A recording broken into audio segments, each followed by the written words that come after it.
આ મૂર્તિ એના પર કોઈ કવર નથી, ને કાચનું કંઈ કવર નથી, એટલે વરસાદ પડે અને આ પેલું દિલ જામે તેમ છતાં દર વર્ષે સફાઈ કરતા હતા અમે. પણ આ વખતે કલેક્ટર સાહેબના સફાઈ અભિયાન હતું, પણ અમારું જે પટી ગયું સરપંચનું, પણ વહીવટદારને જવાબદારી આપેલ, વહીવટદારે કોઈ જાતનું એ સફાઈ અભિયાન કર્યું નથી.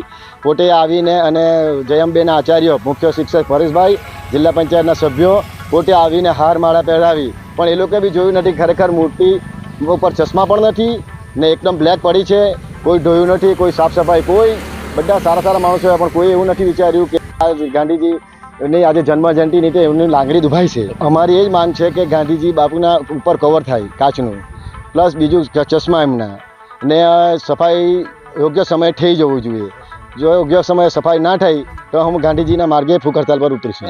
પ્રાંત સાહેબને મોબાઈલથી મૌખિક ફરિયાદ કરી છે અને કાલે હું કલેક્ટર સાહેબને લેખિતમાં ફરિયાદ કરવાનો છું.